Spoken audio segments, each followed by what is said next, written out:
Hello everyone. സഹകാരി race പ്ലസിൻ്റെ പുതിയൊരു സെഷനിലേക്ക് എല്ലാവർക്കും സ്വാഗതം.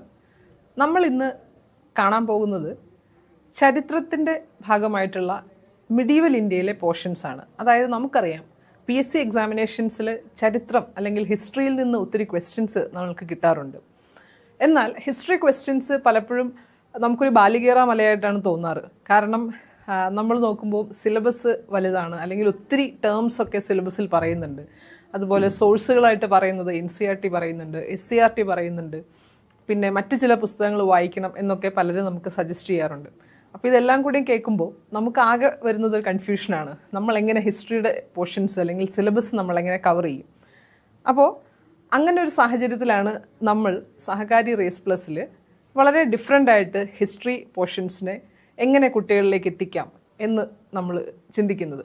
അപ്പോൾ അതിൻ്റെ ഭാഗമായിട്ട് നമ്മളുടെ ഹിസ്റ്ററി സിലബസ് എങ്ങനെയാണ് നിങ്ങളിലേക്ക് കൊണ്ടുവരുന്നതെന്ന് വെച്ച് കഴിഞ്ഞാൽ PSC എക്സാമിനേഷൻസിൽ ചോദിച്ചിട്ടുള്ള എല്ലാ പ്രധാനപ്പെട്ട ഹിസ്റ്ററി ക്വസ്റ്റ്യൻസും നിങ്ങൾക്ക് അതാത് സിലബസുമായി അല്ലെങ്കിൽ അതാത് ടോപ്പിക്ക് എടുക്കുമ്പോൾ തന്നെ കണക്ട് ചെയ്ത് നിങ്ങളിലേക്ക് എത്തിക്കുകയാണ്.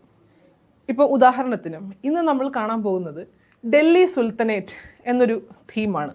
അപ്പോൾ അതായത് ഡൽഹി സുൽത്താൻമാർ എന്ന് നമ്മൾ കേട്ടിട്ടുണ്ടാവും. ഖിൽജി വംശം, തുഗ്ലക് വംശം തുടങ്ങിയവയൊക്കെ അല്ലേ. അപ്പോൾ ആ സുൽത്തനേറ്റ് എങ്ങനെയാണ് എസ്റ്റാബ്ലിഷ് ചെയ്തു എന്നതാണ് നമ്മൾ ഇന്നത്തെ ക്ലാസ്സിൽ കാണാൻ പോകുന്നത്. അപ്പോൾ ആ ടോപ്പിക്കുമായി ബന്ധപ്പെട്ട് PSC ചോദിച്ചിട്ടുണ്ട്, കുറച്ചധികം ക്വസ്റ്റ്യൻസ് ചോദിച്ചിട്ടുണ്ട്. ഇപ്പം നിങ്ങൾക്കൊരു എക്സാമ്പിൾ കാണിച്ചു തരുവാണെന്നുണ്ടെങ്കിൽ ഈ ഒരു സിമ്പിളായിട്ടുള്ളൊരു ക്വസ്റ്റ്യൻ ആണ്. Which of the following sultans of Delhi constructed Qutub Minar? Qutub Minar നമ്മൾക്ക് എല്ലാവർക്കും പരിചിതമാണ്. അപ്പോൾ ആരാണ് കുത്തബ് മിനാർ കൺസ്ട്രക്ട് ചെയ്തിരിക്കുന്നതെന്നാണ് ഈ ഒരു ചോദ്യത്തിൽ വന്നിരിക്കുന്നത്. അപ്പോൾ അതിൻ്റെ ഉത്തരം വളരെ സിമ്പിളാണ്. അതിൻ്റെ ഉത്തരം ഞാനിപ്പോൾ പറയുന്നില്ല. നമ്മൾ ഇന്നത്തെ ക്ലാസ് കേട്ട് കഴിയുമ്പോൾ നിങ്ങൾക്ക് ഓരോരുത്തർക്കും തനിയെ അത് ആൻസർ ചെയ്യാൻ പറ്റുന്നതാണ്. ഓക്കെ, അപ്പോൾ ഇതിൻ്റെ സോഴ്സ് നോക്കുകയാണെന്നെങ്കിൽ ഇത് 7th ഗ്രേഡ് NCERTയിൽ നിന്നാണ് ഈ ഒരു ക്വസ്റ്റ്യൻ വന്നിട്ടുള്ളത്. അപ്പോൾ നമ്മളങ്ങനെ ഓരോ ക്വസ്റ്റ്യൻ എടുക്കുമ്പോഴും നമുക്ക് മനസ്സിലാവുന്നൊരു കാര്യം, വളരെ സ്റ്റാൻഡേർഡ് ആയിട്ടുള്ള NCERTസും SCERTസും ഒക്കെ പഠിച്ചാൽ തന്നെ നമ്മൾക്ക് വളരെ സേഫായിട്ട് തന്നെ ഹിസ്റ്ററിയിലെ പല ക്വസ്റ്റ്യൻസും നമുക്ക് ആൻസർ ചെയ്യാൻ പറ്റും. ഇനി പേടിക്കേണ്ട, NCERTയിൽ നിന്നും SCERTയിൽ നിന്നും ഒക്കെ ചിലപ്പോൾ അതിൽ നിന്ന് പുറത്തുനിന്നും ക്വസ്റ്റ്യൻസ് വരാറുണ്ട്. അത് ആണ് നമ്മളുടെ ഈ ഒരു റേസ് പ്ലസിലെ ക്ലാസ്സിൽ നമ്മൾ നിങ്ങൾക്ക് തരുന്ന കണ്ടന്റ് എന്ന് പറയുമ്പോഴേക്കും NCERT, SCERT പ്ലസ് മറ്റ് പ്രധാനപ്പെട്ട ബുക്കുകളിലേക്ക് ഏറ്റവും കോറായിട്ടുള്ള കൺസെപ്റ്റുകൾ കൂടി ഇൻകോർപ്പറേറ്റ് ചെയ്തിട്ടായിരിക്കും ഞങ്ങളുടെ ക്ലാസ്സുകൾ നിങ്ങൾക്ക് തരുന്നത്. അതുപോലെ തന്നെ ഞങ്ങൾ തരുന്ന മെറ്റീരിയൽസും ആ ഒരു ക്വാളിറ്റിയിലുള്ളതായിരിക്കും. അപ്പോൾ നമുക്ക് നമ്മളുടെ ഇന്നത്തെ ക്ലാസ് ഒന്ന് സ്റ്റാർട്ട് ചെയ്യാം. അപ്പം ഞാൻ നിങ്ങളോട് പറഞ്ഞു മിഡീവൽ ഇന്ത്യയുടെ ഒരു ടോപ്പിക്കാണ് ഡൽഹി സുൽത്താനേറ്റ്. ഡൽഹി സുൽത്താൻമാരുടെ എസ്റ്റാബ്ലിഷ്മെൻ്റ് ആണ് നമ്മളിന്ന് കാണുന്നത്. അപ്പോൾ അതിൽ തന്നെ പ്രധാനമായിട്ടും നമ്മൾ ഇന്ന് കാണുന്നത് battles of Tarain and slave ഡൈനാസ്റ്റിയാണ്. അപ്പോൾ തരൈൻ യുദ്ധവും അതുപോലെ തന്നെ അതിന് ശേഷം വരുന്നത് എങ്ങനെയാണ് സ്ലേവ് ഡൈനാസ്റ്റിയുടെ എസ്റ്റാബ്ലിഷ്മെൻറ്റ് നടക്കുന്നതെന്നാണ്.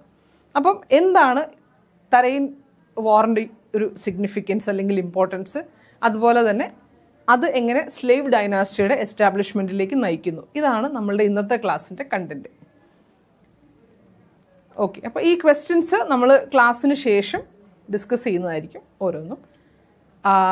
ഓക്കെ, അപ്പോൾ നമ്മൾ മിഡീവൽ ഇന്ത്യയുടെ ഒരു പോർഷൻസ് അല്ലെങ്കിൽ എക്സാമിനേഷൻ പോയിന്റ് ഓഫ് വ്യൂവിൽ നിന്ന് നമ്മൾ 3 കാര്യങ്ങളായിരിക്കും മിഡീവൽ ഇന്ത്യയിൽ കാണാൻ പോകുന്നത്. ഒന്ന്, പൊളിറ്റിക്കൽ ഹിസ്റ്ററി. പൊളിറ്റിക്കൽ ഹിസ്റ്ററി എന്ന് വെച്ച് കഴിഞ്ഞാൽ സിമ്പിളാണ്. ഏതൊക്കെ രാജാക്കന്മാർ അല്ലെങ്കിൽ രാജവംശങ്ങൾ നമ്മുടെ മിഡീവൽ ഇന്ത്യയിൽ ഭരിച്ചിരുന്നു എന്ന് നമ്മൾ നോക്കും. പ്രധാനപ്പെട്ട കിങ്ഡംസ്, അവരുമായി ബന്ധപ്പെട്ട കാര്യങ്ങളായിരിക്കും നമ്മൾ പഠിക്കുക. രണ്ടാമത്തത് അഡ്മിനിസ്ട്രേറ്റീവ് റീഫോംസ് ആണ്. അവരവരുടെ ഭരണം എളുപ്പമാക്കാൻ വേണ്ടി കൊണ്ടുവന്നിട്ടുള്ള പ്രധാനപ്പെട്ട നയങ്ങൾ എന്തൊക്കെയാണ്, അല്ലെങ്കിൽ മാറ്റങ്ങൾ എന്തൊക്കെയാണ്, നടപടികൾ എന്തൊക്കെയാണ്, ഇതൊക്കെയാണ് നമ്മൾ അതിൽ കാണുന്നത്. പിന്നീടുള്ളത് അവരുടെ കോൺട്രിബ്യൂഷൻസ് ആണ്. ഓരോ രാജവംശവും നമ്മളുടെ ലിറ്ററേച്ചറിലേക്കുള്ള കോൺട്രിബ്യൂഷൻ, മ്യൂസിക്കിലുള്ള കോൺട്രിബ്യൂഷൻ, ആർട്ട് അല്ലെങ്കിൽ ആർക്കിടെക്ചർ, ഇതിലേക്കൊക്കെ അവർ തന്നിട്ടുള്ള കോൺട്രിബ്യൂഷൻസ്. ഈ ഒരു പെർസ്പെക്റ്റീവിൽ നിന്നായിരിക്കും നമ്മളുടെ മിഡീവൽ ഇന്ത്യയുടെ ഒരു പഠനം നമ്മൾ കൊണ്ടുപോകുന്നത്. ഓക്കെ, അപ്പോൾ ഞാൻ ആദ്യം നിങ്ങളോട് പറഞ്ഞൊരു വേർഡ് ബാറ്റിൽ ഓഫ് തരൈൻ അല്ലെങ്കിൽ തരൈൻ യുദ്ധം എന്നാണ്. നമ്മൾ അതിലേക്ക് വരുന്നതിന് മുമ്പ് തന്നെ നമുക്ക് ഒരു ബാക്ക്ഗ്രൗണ്ട് അല്ലെങ്കിൽ ഒരു ബേസിക് അണ്ടർസ്റ്റാൻഡിങ് വേണം. അതിന് മുന്നേ നടന്ന ചില സംഭവ വികാസങ്ങളെക്കുറിച്ച്. അപ്പം നമ്മൾ ആദ്യം അത് പറഞ്ഞുകൊണ്ടായിരിക്കും ബാറ്റിൽ ഓഫ് തരൈനിലേക്ക് എത്തുന്നത്, പിന്നീട് സ്ലേവ് ഡൈനാസ്റ്റിയിലേക്കും. ഓക്കെ, അപ്പം നമുക്ക് തുടങ്ങാം.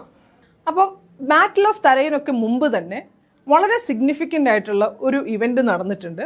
അത് AD 712 അതായത് AD 712 നടന്ന ആ ഒരു ഇൻസിഡൻ്റാണ് അറബ് ഇൻവേഷൻ ഓഫ് സിന്ധ്. അപ്പം നിങ്ങൾ വിചാരിക്കും സിന്ധ് എവിടെയാണ്? സിന്ധ് എവിടെയാണെന്ന് നിങ്ങൾ പലർക്കും അറിയായിരിക്കും. അറിയത്തില്ലാത്തവർക്ക് വേണ്ടിയാണ് ഞാൻ പറയുന്നത്. സിന്ധ് എന്ന് പറയുന്നത്, നമുക്കിപ്പം ഇന്ത്യയുടെ ഒരു മാപ്പ് കൺസിഡർ ചെയ്യാം. ഏകദേശം നമുക്ക് ഇന്ത്യയുടെ ഒരു മാപ്പ് നമ്മൾ കൺസിഡർ ചെയ്യുകയാണെന്നുണ്ടെങ്കിൽ, ഇത് നമുക്കറിയാം കാശ്മീരാണ്. ഇതൊരു റഫ് മാപ്പാണ്, വളരെ അക്യുറേറ്റ് ആയിട്ടുള്ളൊരു മാപ്പല്ല, റഫ് ആയിട്ടുള്ളൊരു മാപ്പാണ്. നമ്മൾ ഇവിടെ നോക്കുകയാണെങ്കിൽ ഇത് നമുക്കറിയാം നമ്മളുടെ പ്രസന്റ് ഡേ ഗുജറാത്താണ് അല്ലേ. നമ്മളുടെ ഗുജറാത്ത് റീജിയനാണിത്, ഇന്ത്യയുടെ ഗുജറാത്താണ്.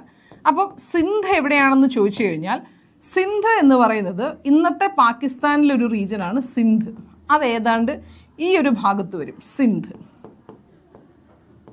അതുപോലെ തന്നെ നമ്മൾ ഇന്നത്തെ ക്ലാസ്സിൽ കാണാൻ പോകുന്ന മറ്റൊരു പ്രധാനപ്പെട്ട ഒരു റീജിയനാണ് പഞ്ചാബ്. അപ്പോൾ പഞ്ചാബ് റീജിയൻ എന്ന് പറയുമ്പോൾ നമുക്കറിയാം ഇന്ത്യക്കും ഒരു പഞ്ചാബ് റീജിയൻ ഉണ്ട്, പാകിസ്ഥാനും ഒരു പഞ്ചാബ് റീജിയൻ ഉണ്ട്. അപ്പോൾ അത് ഏകദേശം ഈ ഒരു ഭാഗത്തായിട്ട് വരും. ഞാൻ മറ്റൊരു കളറിൽ അത് അടയാളപ്പെടുത്തി തരാം. ഈ ഒരു റീജിയനാണ്, ഈ യെല്ലോയിൽ മാർക്ക് ചെയ്തിട്ടുള്ള ഏകദേശം ഈ ഒരു റീജിയനാണ് നമ്മൾ പഞ്ചാബ് എന്ന് പറയാം. അപ്പോൾ ഇതാണ് നമ്മുടെ പഞ്ചാബ് റീജിയൻ. ഓക്കെ, അപ്പം നമ്മൾ ആദ്യമായി കാണുന്ന ഇൻസിഡൻ്റ് ഏതാണ്? അറബ് ഇൻവേഷൻ ഓഫ് സിന്ധ് ആണ്. അപ്പം നമുക്കറിയാം അറേബ്യ എന്ന് പറയുന്നൊരു റീജിയൻ ഏതാണ്ട് ഈ ഒരു ഭാഗത്ത് കാണും അല്ലേ. ഈ ഒരു ഭാഗമാണ് അറേബ്യ എന്ന് പറയുന്ന റീജിയൻ. അപ്പം അറേബ്യയിൽ നിന്നും ആരോ നമ്മളെ ഇൻവേഡ് ചെയ്തിട്ടുണ്ട്. എങ്ങോട്ട് ഇൻവേഡ് ചെയ്തു? സിന്ധിലേക്ക് നമ്മളെ ഇൻവേഡ് ചെയ്തിട്ടുണ്ട്. അപ്പം അതാണ് അറബ് ഇൻവേഷൻ ഓഫ് സിന്ധ്. ഇനി ആരാണ് ഇൻവേഡ് ചെയ്തതെന്നൊക്കെ നമ്മൾ കാണുന്നതാണ്. ഓക്കെ, അപ്പം ഞാൻ പറഞ്ഞതുപോലെ 712 അറബ്സ് ഇന്ത്യയെ ഇൻവേഡ് ചെയ്യുന്നുണ്ട്. ഇന്ത്യയുടെ ഏത് ഭാഗമാണ് ഇൻവേഡ് ചെയ്യുന്നത്? സിന്ധ് എന്ന് പറയുന്ന റീജിയനാണ്. സിന്ധ് എവിടെയാണെന്ന് നിങ്ങൾക്ക് ഇപ്പോൾ മനസ്സിലായി. അതായത് ഇന്നത്തെ പാകിസ്ഥാനിൻ്റെ ഒരു റീജിയനാണ്, നമ്മളുടെ ഗുജറാത്തിനോട് ചേർന്ന് കിടക്കുന്ന ഒരു ഭാഗമാണ് സിന്ധ്. ഇന്നത് പാകിസ്ഥാനിലാണ്. അപ്പോൾ ഇൻവേഡ് ചെയ്ത ആള് ആരാണ്? മുഹമ്മദ് ബിൻ കാസിമാണ്.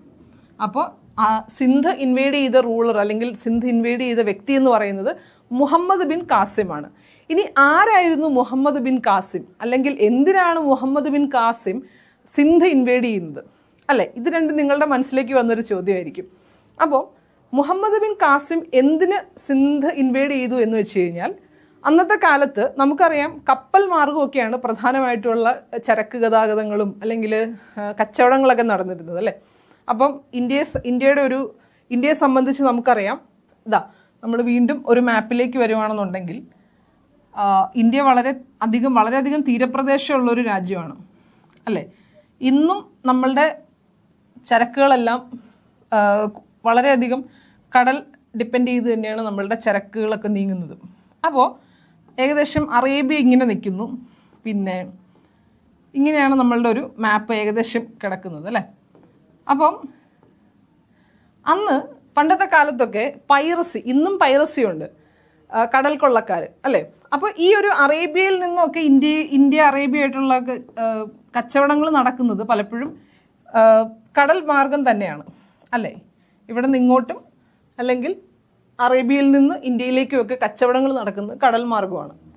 അപ്പോൾ ആ സമയത്തൊക്കെ പൈറസി വളരെയധികം ഉണ്ടായിരുന്നു. അതായത് ഗുജറാത്ത് ബേസ്ഡ് അല്ലെങ്കിൽ ഈ ഒരു റീജിയൻസിലൊക്കെ ഇഷ്ടംപോലെ കടൽ കൊള്ളക്കാരുണ്ടായിരുന്നു. അപ്പോൾ ഈ അറേബ്യയിലെ രാജാവിൻ്റെ പല ചരക്കുകളും കടൽ കൊള്ളക്കാർ എന്ത് ചെയ്യുമായിരുന്നു? അവരത് കൊള്ളയടിക്കുമായിരുന്നു. അപ്പോൾ അറേബ്യയിലെ രാജാവ് അന്നത്തെ സിന്ധ് രാജാവായിരുന്ന രാജാ ദാഹിർ ആയിരുന്നു അന്ന് സിന്ധിലെ രാജാവ്. അപ്പം സിന്ധിൻ്റെ രാജാവ് ആരായിരുന്നു? രാജാ ദാഹിർ. അദ്ദേഹമായിരുന്നു റൂളർ ഓഫ് സിന്ധ് എന്ന് പറയുന്നത്. അപ്പോൾ ഇദ്ദേഹത്തോട് അന്നത്തെ അറേബ്യയിലെ രാജാവ് പറഞ്ഞു, നിങ്ങൾ പൈറസി കൺട്രോൾ ചെയ്യാൻ എന്തെങ്കിലുമൊക്കെ ചെയ്യണം, എൻ്റെ വസ്തുക്കളൊക്കെ കടലിൽ നഷ്ടപ്പെടുന്നുണ്ട്. എന്നാൽ രാജാ ദാഹിർ അത് കാര്യമായിട്ട് എടുത്തില്ല. അപ്പോൾ പൈറസി നടക്കുന്നു. അറേബ്യയിലെ രാജാക്കന്മാരുടെ പല ചരക്കുകളും അല്ലെങ്കിൽ വസ്തുക്കളൊക്കെ കടലിൽ വെച്ച് തന്നെ നഷ്ടമാവുന്നുണ്ട്. അപ്പോൾ ആ ഒരു കോണ്ടെക്സ്റ്റിൽ നമ്മളുടെ അറേബ്യയിലെ രാജാവിന് ദാഹിറിനോട് വളരെയധികം ദേഷ്യം തോന്നുകയാണ്. അപ്പോൾ ഈ രാജാവിൻ്റെ ജനറലായിരുന്ന അല്ലെങ്കിൽ ഒരു ഗവർണറായിരുന്ന ഈ രാജാവിന് വേണ്ടി ഇറാഖ് ഭരിച്ചിരുന്ന ഒരു ഗവർണർ ഉണ്ടായിരുന്നു. ആ ഗവർണറുടെ റെപ്രസെൻറ്റേറ്റീവ് ആയിരുന്നു ആര്? മുഹമ്മദ് ബിൻ കാസിം. അപ്പം ആ ഇറാഖ് ഭരിച്ചിരുന്ന ഗവർണറുടെ ഉപദേശപ്രകാരമാണ് അല്ലെങ്കിൽ ആജ്ഞാപ്രകാരമാണ് മുഹമ്മദ് ബിൻ കാസിം സിന്ധ് റൂളറായിരുന്ന ദാഹിറിനെ അറ്റാക്ക് ചെയ്യാൻ വേണ്ടി വരുന്നത്. അപ്പോൾ അങ്ങനെയാണ് നമ്മളുടെ മുഹമ്മദ് ബിൻ ഖാസിം എന്ത് ചെയ്യുന്നത്? സിന്ധ് ഇൻവേഡ് ചെയ്യുന്നത്. ഇപ്പം നിങ്ങൾക്ക് അതിൻ്റെ ഒരു കോണ്ടെക്സ്റ്റ് മനസ്സിലായെന്ന് ഞാൻ വിശ്വസിക്കുന്നു. ഇനി ഇതാണ് നമ്മളിപ്പം കണ്ടൊരു കാര്യം, രാജാ ദാഹിർ. ഇനി അറബ്സ് ഇൻവേഡ് ചെയ്തു. അപ്പോൾ സിന്ധിൻ്റെ കുറേ റീജിയൻസ് അറബ്സ് ഒക്യുപ്പൈ ചെയ്തു വെച്ചിട്ടുണ്ട്. ഇനി അപ്പോൾ നമ്മൾ പ്രതീക്ഷിക്കുന്നത് അതിൽ എന്തായാലും ചില കോൺസിക്വൻസസ് ഉണ്ടാവും. ഒരു റീജിയൻ, ഒരു ഹിന്ദു കിങ് റൂൾ ചെയ്തിരുന്ന ഒരു റീജിയൻ ഒരു മുസ്ലിം റൂൾ അല്ലെങ്കിൽ മുസ്ലിംസിൻ്റെ കീഴിലേക്ക് വരികയാണ്. എന്നാൽ ജനറലി അറബ് എന്തായിരുന്നു? വളരെ ലിബറൽ ആയിരുന്നു. അവർക്ക് കാര്യമായിട്ടുള്ള മറ്റ് ഇൻട്രസ്റ്റുകളൊന്നും ഉണ്ടായിരുന്നില്ല. രാജാ ദാഹിറിനോടൊരു ദേഷ്യം തോന്നി അദ്ദേഹം ഭരിച്ചിരുന്ന സിന്ധ് റീജിയൻ ഒക്യുപ്പൈ ചെയ്തു.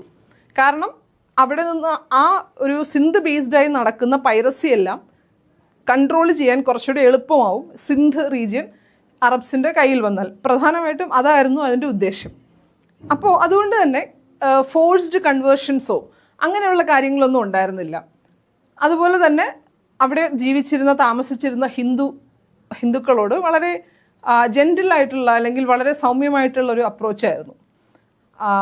അതുപോലെ തന്നെ അന്നത്തെ രാജാവിൻ്റെ കീഴിൽ വളരെ ഉന്നത ഉദ്യോഗസ്ഥരായിരുന്ന ആളുകളെയൊക്കെ ഈ മുഹമ്മദ് കാസിം അവിടെ ഇൻവേഡ് ചെയ്തതിന് ശേഷവും അവർക്കൊക്കെ വലിയ വലിയ പൊസിഷനൊക്കെ കൊടുത്ത് അവരെ വളരെ റെസ്പെക്റ്റോടു കൂടി തന്നെയാണ് ട്രീറ്റ് ചെയ്തിരുന്നത്. എന്നാൽ ഒരു ചെറിയൊരു വ്യത്യാസം കൊണ്ടുവന്നു എന്ന് വെച്ച് കഴിഞ്ഞാൽ അത് ഈ ഒരു വ്യത്യാസമാണ്. നിങ്ങൾക്കിവിടെ ഒരു വേർഡ് കാണാൻ പറ്റും. ഇതാണ് ജിസിയ. They introduced a tax called ജിസിയ. ഇനി ജസിയ എന്താണെന്ന് നിങ്ങൾക്കൊരു സംശയം ഉണ്ടാവും. ജസിയ എന്ന് വെച്ച് കഴിഞ്ഞാൽ ഞാനിവിടെ വീണ്ടും ഒന്ന് എഴുതാം. ജസിയ എന്ന് വെച്ച് കഴിഞ്ഞാൽ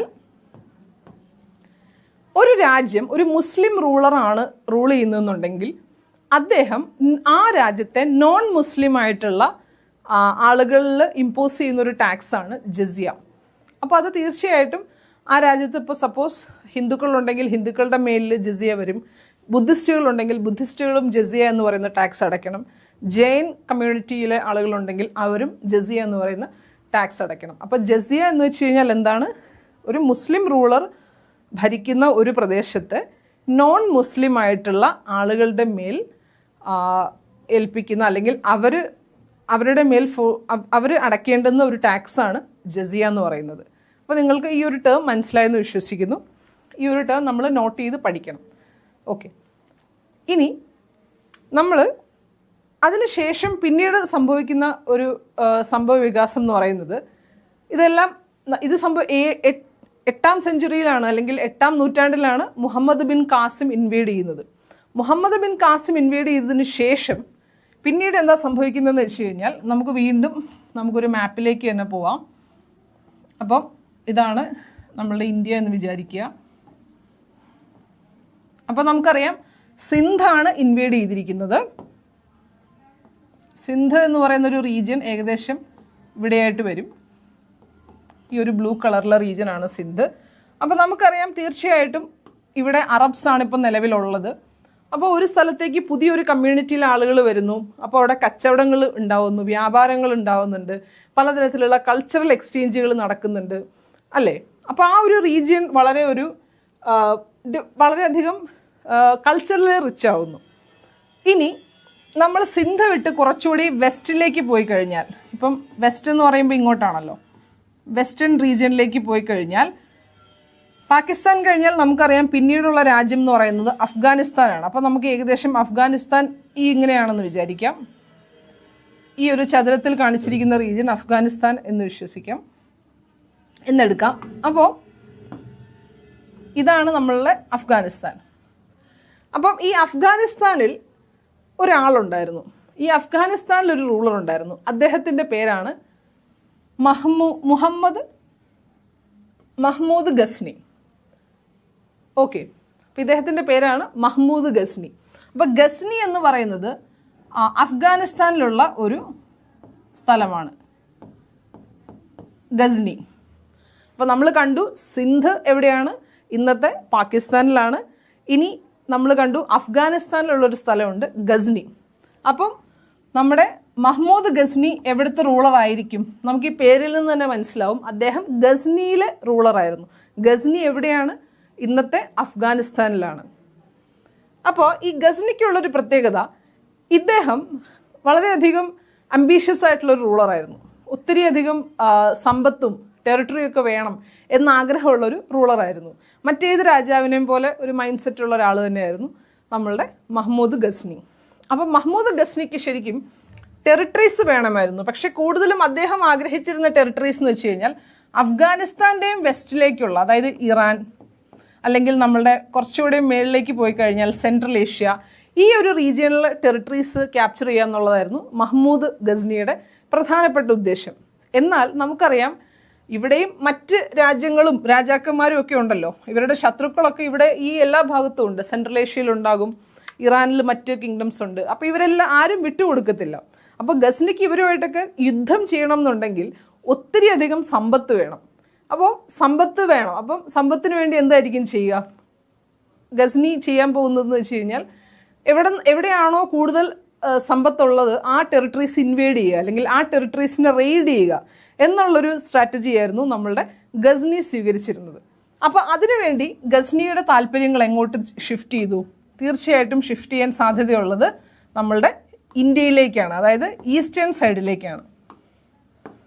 അപ്പോൾ ഈസ്റ്റ് എന്ന് പറയുമ്പോഴേക്കും നമ്മുടെ ഈ ഒരു റീജിയൻ. അപ്പോൾ ഗസ്നിക്ക് അറിയാം ഇന്ത്യ ഒരു റിച്ച് ആയിട്ടുള്ളൊരു കൺട്രിയാണ്, ഇവിടെ ഒത്തിരി രാജാക്കന്മാരും രാജ്യങ്ങളും ഒക്കെ ഉണ്ട്. ഇവിടെ വന്ന് നമ്മൾ പ്ലണ്ടർ ചെയ്ത് കഴിഞ്ഞാൽ അല്ലെങ്കിൽ റെയ്ഡ് ചെയ്ത് കഴിഞ്ഞാൽ എനിക്ക് എൻ്റെ സെൻട്രൽ ഏഷ്യ അല്ലെങ്കിൽ ഇറാനിലേക്കൊക്കെ എൻ്റെ രാജ്യം വ്യാപിപ്പിക്കാനുള്ള പൈസ, അല്ലെങ്കിൽ അതിനുവേണ്ട യുദ്ധം ചെയ്യാനുള്ള പൈസ എനിക്ക് ഇന്ത്യ പ്ലണ്ടർ ചെയ്താൽ കിട്ടും എന്ന് മഹ്മൂദ് ഗസ്നിക്ക് അറിയാമായിരുന്നു. അങ്ങനെ മഹ്മൂദ് ഗസ്നി ഇന്ത്യയെ പലതവണ ഇൻവേഡ് ചെയ്തിട്ടുണ്ട്. കൃത്യമായിട്ട് പറഞ്ഞു കഴിഞ്ഞാൽ മഹ്മൂദ് ഗസ്നി ഇന്ത്യയെ 17 തവണ 17 ടൈംസ് മഹ്മൂദ് ഗസ്നി ഇൻവേഡ് ചെയ്തിട്ടുണ്ട്. അപ്പോൾ ഇൻവേഡ് ചെയ്തപ്പോൾ അദ്ദേഹത്തിന് ഇന്ത്യയിലെ ടെറിട്ടറീസിലൊന്നും താല്പര്യമില്ലായിരുന്നു. പക്ഷേ ഇന്ത്യയുടെ ടെറിട്ടറീസിൽ നിന്നും കിട്ടിയിരുന്ന വെൽത്ത്, അപ്പോൾ എവിടെയാണോ സമ്പത്തുള്ളത് അവിടെ വരിക, ഇൻവേഡ് ചെയ്യുക, സമ്പത്ത് മുഴുവൻ അടിച്ച് തിരിച്ചു പോവുക, അതായിരുന്നു മഹ്മൂദ് ഗസ്നിയുടെ ഒരു വേ ഓഫ് ഓപ്പറേഷൻ. അപ്പോൾ നമുക്കറിയാം ഗസ്നി എവിടെയാണെന്ന് നമ്മളിപ്പോൾ കണ്ടു. അഫ്ഗാനിസ്ഥാനിലെ ഒരു പ്ലേസ് ആണ് ഗസ്നി. അപ്പോൾ ഗസ്നിയിൽ നിന്ന് വരുന്ന അല്ലെങ്കിൽ ഗസ്നി റീജിയൻ്റെ എംപറർ ആയതുകൊണ്ടാണ് നമ്മൾ ഇദ്ദേഹത്തെ മഹ്മൂദ് ഗസ്നി എന്ന് വിളിക്കുന്നത്. അദ്ദേഹം സ്ഥാപിച്ച എംപയറിൻ്റെ പേരപ്പോൾ എന്ത് തന്നെയായിരിക്കും? ഗസ്നാവിദ് എംപയർ എന്നായിരിക്കും. ഓക്കെ, അപ്പോൾ നമുക്ക് ഗസ്നി എന്താണെന്ന് മനസ്സിലായി, മഹ്മൂദ് ഗസ്നി ആരാണെന്ന് മനസ്സിലായി, അദ്ദേഹം സ്ഥാപിച്ച എംപയറിൻ്റെ പേരാണ് ഗസ്നാവിദ് എംപയർ. ഓക്കെ, ഇനി ഞാൻ പറഞ്ഞു, അപ്പം മഹ്മൂദ് ഗസ്നി 17 തവണ ഇന്ത്യ ഇൻവേഡ് ചെയ്തിട്ടുണ്ട്. ആദ്യമായി മഹ്മൂദ് ഗസ്നി എപ്പോഴാണ് ഇന്ത്യയിലേക്ക് വന്നത്? ആദ്യമായി മഹ്മൂദ് ഗസ്നി ഇന്ത്യയിൽ വന്നത് 1001 അപ്പോൾ നമ്മൾ വീണ്ടും ഒരു മാപ്പിൻ്റെ ഒരു സഹായത്തോടു കൂടി ഇതിനെ മനസ്സിലാക്കാൻ ശ്രമിക്കുകയാണെന്നുണ്ടെങ്കിൽ ഇതാണ് നമ്മുടെ ഇന്ത്യ, ഇത് നമ്മുടെ ഇന്ത്യയാണ്.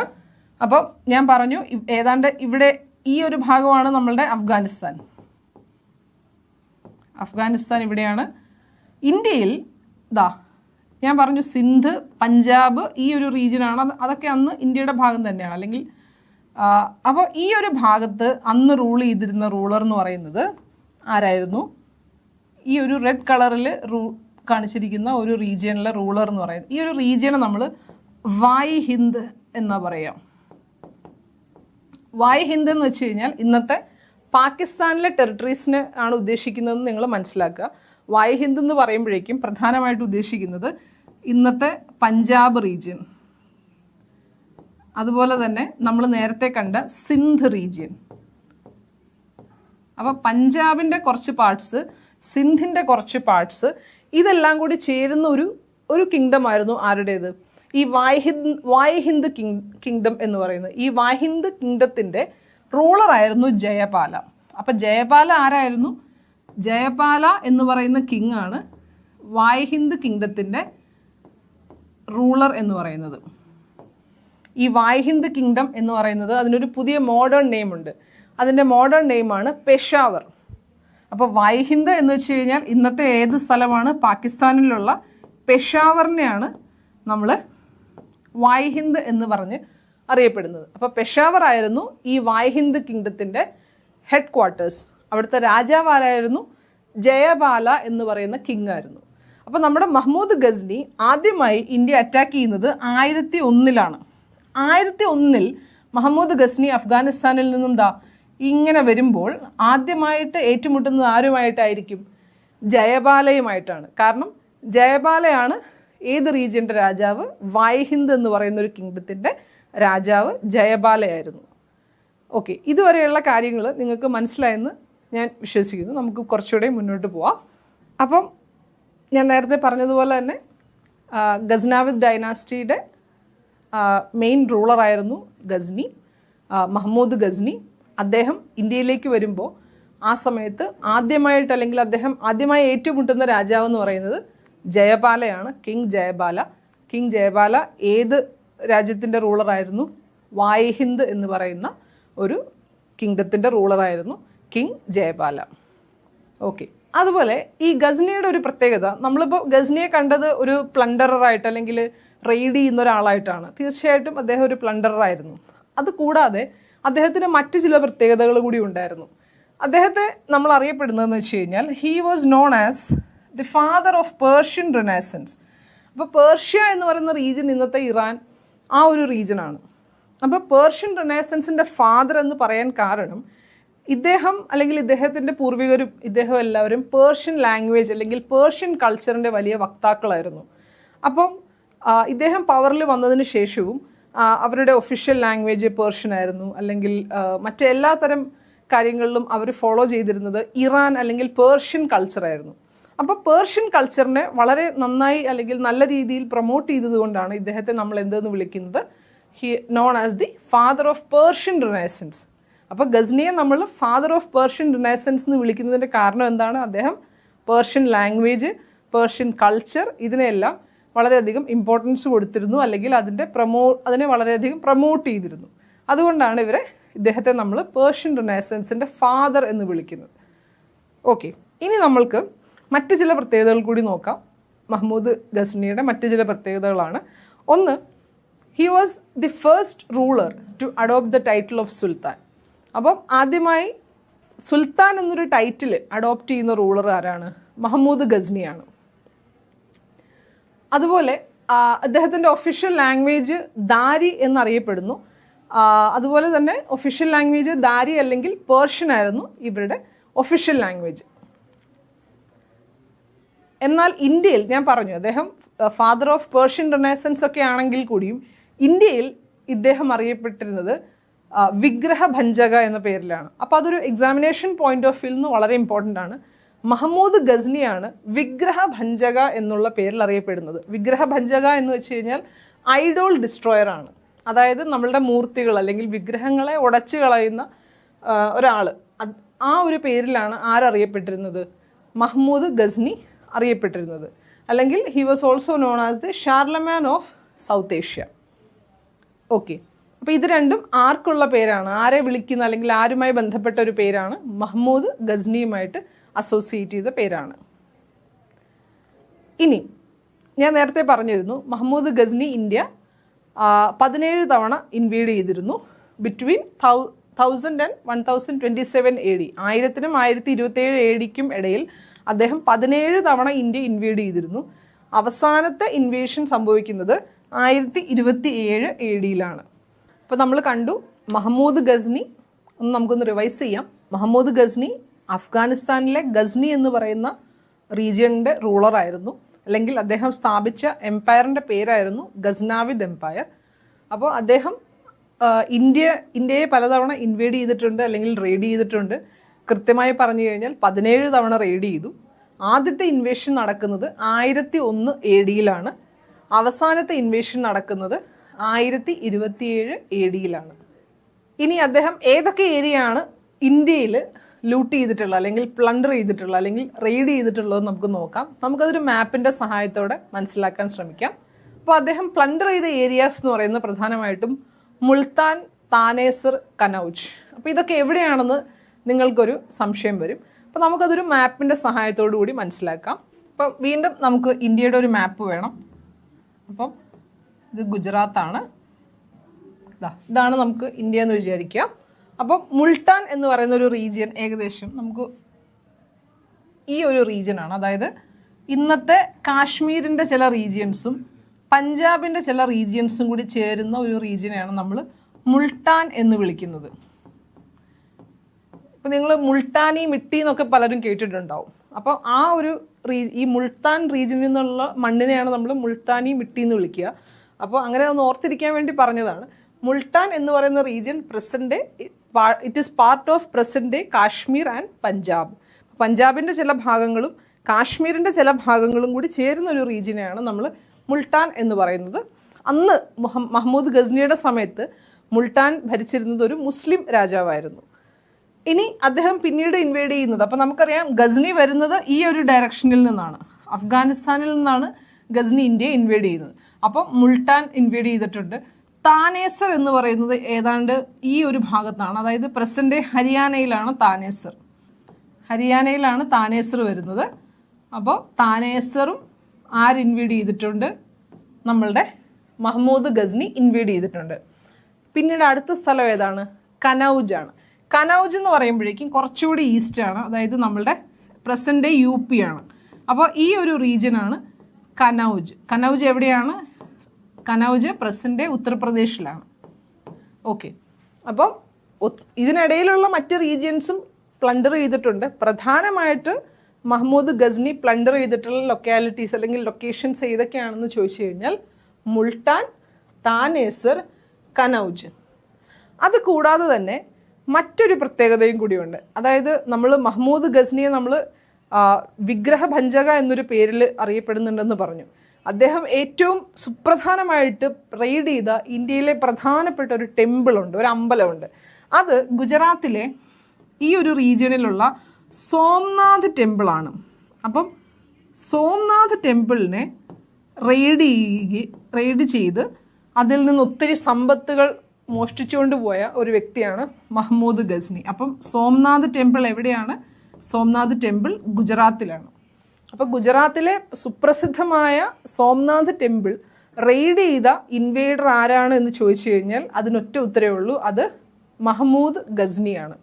ആ ഒരു വർഷവും പ്രധാനമാണ്. ആ ഒരു വർഷം നമ്മൾ കണ്ടു 1025 AD ആണ്. അപ്പം ഇത് ഓർത്തിരിക്കാൻ എളുപ്പമാണ്. മഹ്മൂദ് ഗസ്നി ആദ്യമായി ഇൻവേഡ് ചെയ്യുന്നത് 1001 അവസാനത്തെ ഇൻവേഷൻ വരുന്നത് 1027 സോംനാഥ് ടെമ്പിൾ ഇൻവേഡ് ചെയ്യുന്നത് 1025 AD ആണ്. അപ്പോൾ ഇദ്ദേഹം ഇൻവേഡ് ചെയ്തതിൽ തീർച്ചയായിട്ടും പഞ്ചാബും ഉണ്ട്. പഞ്ചാബ് എവിടെയാണെന്ന് നമ്മൾ കണ്ടു. പഞ്ചാബ് മാത്രമാണ് അദ്ദേഹത്തിൻ്റെ ഒരു റൂളിൻ്റെ കീഴിൽ കൊണ്ടുവന്നത്. ബാക്കിയൊന്നും അങ്ങനെ അനക്സ് ചെയ്യുക അല്ലെങ്കിൽ അദ്ദേഹത്തിൻ്റെ കിങ്ഡത്തിൻ്റെ ഭാഗമാക്കുകയൊന്നും ചെയ്തില്ല. പക്ഷേ പഞ്ചാബ് റീജിയൻ മാത്രം അദ്ദേഹത്തിൻ്റെ ഒരു കിങ്ഡത്തിൻ്റെ ഭാഗമാക്കി മാറ്റിയിരുന്നു. ഇപ്പം നമ്മൾ നേരത്തെ പറഞ്ഞതുപോലെ തന്നെ സോംനാഥ് ടെമ്പിൾ അറ്റാക്ക് ചെയ്ത ഇൻവേഡർ ആരാണ്? അത് മഹ്മൂദ് ഗസ്നിയാണ്. ഇനി നമ്മൾക്കറിയാം ലാസ്റ്റ് ഇന്ത്യ ഇൻവേഡ് ചെയ്തത് 1027 അദ്ദേഹം മരിക്കുന്നത് 1030 അപ്പോൾ 1030 ഗസ്നി മരിക്കുന്നുണ്ട്. ഇനി ഗസ്നിക്ക് ശേഷം ഏതാണ്ട് ഒരു 100-150 വർഷത്തിന് ശേഷം വേറൊരാൾ ഇന്ത്യയിലേക്ക് വരുന്നുണ്ട്. അദ്ദേഹത്തിൻ്റെ വരവോട് കൂടിയിട്ടാണ് നമ്മളുടെ ഡൽഹി സുൽത്തനേറ്റ് എസ്റ്റാബ്ലിഷ് ചെയ്യുന്നതിലെ ഒരു പ്രധാനപ്പെട്ട ലാൻഡ്മാർക്ക് ഇവൻറ്റുകൾ നടക്കുന്നത്. അപ്പോൾ അത് എന്തൊക്കെയാണെന്ന് നമുക്ക് ഇനി നോക്കാം. ഇത് ഗസ്നിയുടെ ചില പ്രത്യേകതകളൊക്കെയാണ്. ഗസ്നി നമ്മൾക്കറിയാം പ്ലണ്ടറായിരുന്നു, എല്ലാമായിരുന്നു. എങ്കിൽ കൂടിയും അദ്ദേഹത്തിൻ്റെ ജനങ്ങളെ സംബന്ധിച്ച് അദ്ദേഹം ഒരു ജസ്റ്റ് റൂളറായിരുന്നു, ഒരു നീതിമാനായിട്ടുള്ളൊരു റൂളറായിരുന്നു. അതുപോലെ തന്നെ വളരെ മോഡറേറ്റ് അല്ലെങ്കിൽ ഒരു ലിബറൽ ആയിട്ടുള്ളൊരു ഒരു മുസ്ലിം ആയിരുന്നു എന്നൊക്കെയാണ് അദ്ദേഹത്തെ കണക്കാക്കപ്പെടുന്നത്. അതുപോലെ തന്നെ മറ്റൊരു ഹിസ്റ്റോറിയനായിട്ടുള്ള മജുംദാർ അദ്ദേഹത്തെക്കുറിച്ച് പറഞ്ഞിട്ടുള്ളത് he was A blind fanatic. അതായത് ഫനാറ്റിക് എന്ന് വെച്ച് കഴിഞ്ഞാൽ ഏതൊരു കാര്യത്തിനും വളരെ പാഷനേറ്റ് ആയിട്ട് ഫോളോ ചെയ്യുന്ന ഒരാളെയാണ് നമ്മൾ ഫനാറ്റിക് എന്ന് വിളിക്കുക. അപ്പോൾ he was A blind fanatic. അപ്പോൾ അദ്ദേഹം ഭയങ്കര ഒരു ഇസ്ലാം എന്ന് പറയുന്ന ഒരു റിലീജിയൻ, അദ്ദേഹത്തിൻ്റെ റിലീജിയനെ വളരെയധികം എംബ്രേസ് ചെയ്യുന്നൊരു വ്യക്തിയായിരുന്നു. അപ്പോൾ ആ ഒരു അർത്ഥത്തിലാണ് ഇദ്ദേഹത്തെ ബ്ലൈൻഡ് ഫനാറ്റിക് എന്ന് നമ്മൾ വിശേഷിപ്പിക്കുന്നത്. അതുപോലെ തന്നെ ഞാൻ നേരത്തെ പറഞ്ഞു, അദ്ദേഹം അറിയപ്പെട്ടിരുന്നത് പേർഷ്യൻ റിനൈസൻസിൻ്റെ പിതാവായിട്ടാണ്. അതുകൊണ്ട് തന്നെ നമുക്ക് മനസ്സിലാക്കാവുന്നൊരു കാര്യം, യുദ്ധവും പൊളിറ്റിക്സിനും ഒക്കെ അപ്പുറത്ത് അദ്ദേഹം വളരെയധികം ലിറ്ററേച്ചർ, ആർട്ട് ഇതിനൊക്കെ പ്രാധാന്യം കൊടുത്തിരുന്ന ഒരു വ്യക്തിയും കൂടിയായിരുന്നു. ഓക്കെ, ഇനി നമ്മൾ ഗസ്നിയുമായി ബന്ധപ്പെട്ട് പിന്നീട് നമ്മൾ കാണുന്ന ഒരു പ്രധാനപ്പെട്ട ഒരു വ്യക്തിയാണ് ഫിർദൌസി. ഫിർദൌസി എന്ന് വെച്ച് കഴിഞ്ഞാൽ അദ്ദേഹം മഹ്മൂദ് ഗസ്നിയുടെ കോർട്ട് പോയറ്റ് ആയിരുന്നു. അദ്ദേഹത്തിൻ്റെ പ്രധാനപ്പെട്ട അല്ലെങ്കിൽ അദ്ദേഹം അറിയപ്പെടുന്ന പേരെന്ന് പറയുന്നത് പേർഷ്യൻ ഹോമർ എന്നാണ്. അപ്പോൾ നമുക്കറിയാം ഹോമർ ഒരു പ്രധാനപ്പെട്ട ഒരു കവിയാണ്, റൈറ്ററാണ്. അപ്പോൾ പേർഷ്യൻ ഹോമർ എന്നറിയപ്പെടുന്നത് ആരാണ്? അത് ഫിർദൌസിയാണ്. ഫിർദൌസി ആരുടെ കോർട്ട് പോയറ്റ് ആയിരുന്നു? അത് മഹ്മൂദ് ഗസ്നിയുടെ കോർട്ട് പോയറ്റ് ആയിരുന്നു. He was the court poet of Sultan Mahmud Ghazni. Sultan Mahmud Ghazni. ഇനി ഇദ്ദേഹത്തിൻ്റെ പ്രധാനപ്പെട്ട ചില രചനകളുണ്ട്. അദ്ദേഹത്തിൻ്റെ ഏറ്റവും പ്രധാനപ്പെട്ട രചനകൾ എന്ന് പറയുന്നത്, അല്ലെങ്കിൽ നമ്മൾ ഓർത്തിരിക്കേണ്ട ഒരു പ്രധാനപ്പെട്ട വർക്ക് ഷാഹ്നാമയാണ്. ഷാനാമയാണ്. അതായത്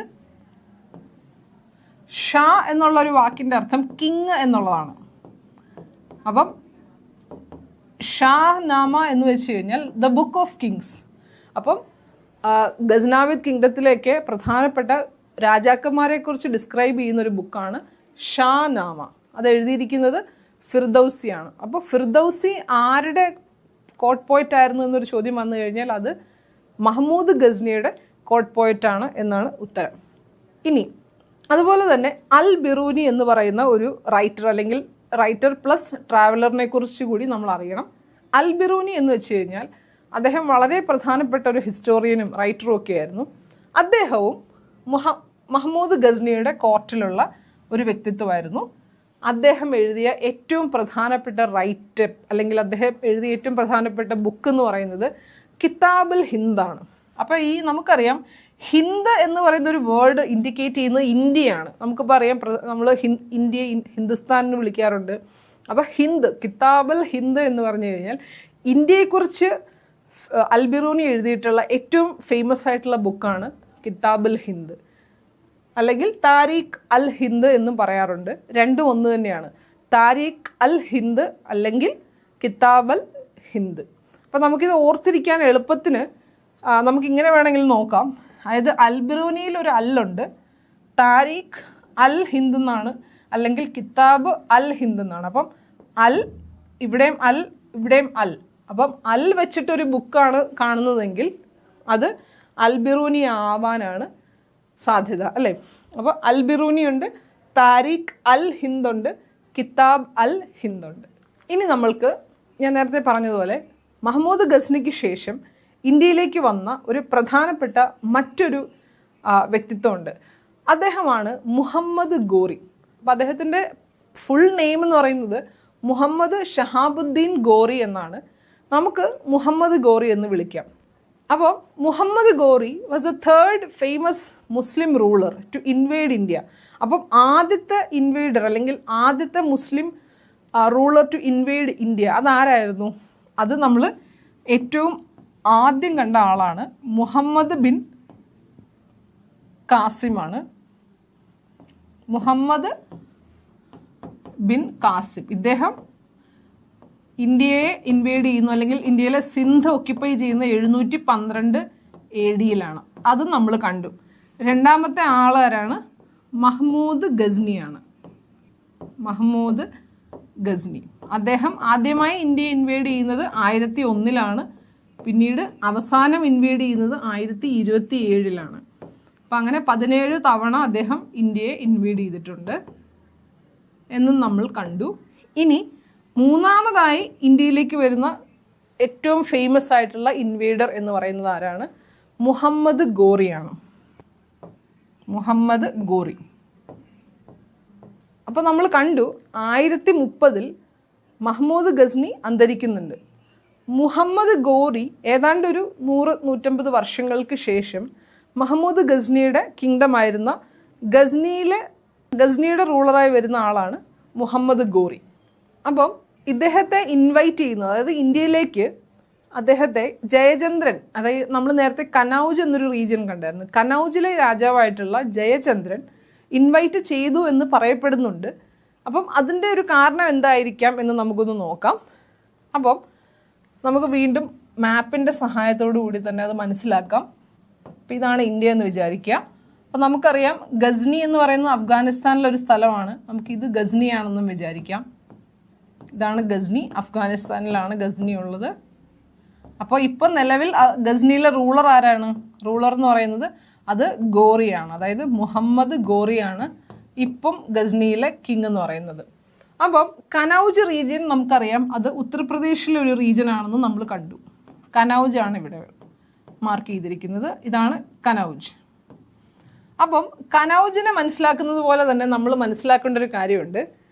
ഈ ഒരു കാലഘട്ടത്തിൽ, അതായത് ഒരു 1000 AD മുതൽ പിന്നീട് അങ്ങോട്ട് നമ്മുടെ രാജസ്ഥാൻ റീജിയൻ, അതുപോലെ ഗുജറാത്തിൻ്റെ ചില പാർട്സ്, മധ്യപ്രദേശിൻ്റെ ചില പാർട്സ്, ഈ ഒരു റീജിയൻസിലൊക്കെ ഭരിച്ചിരുന്ന രാജാക്കന്മാരെ നമ്മൾ രജ്പൂത്സ് എന്നാണ് വിളിക്കുക. അതായത് മലയാളത്തിൽ നമ്മൾ രജപുത്രന്മാർ എന്നൊക്കെ വിളിക്കാറുണ്ട്. അപ്പോൾ ഈ ഒരു റീജിയൻ, അതായത് പ്രസന്റ് നമ്മളുടെ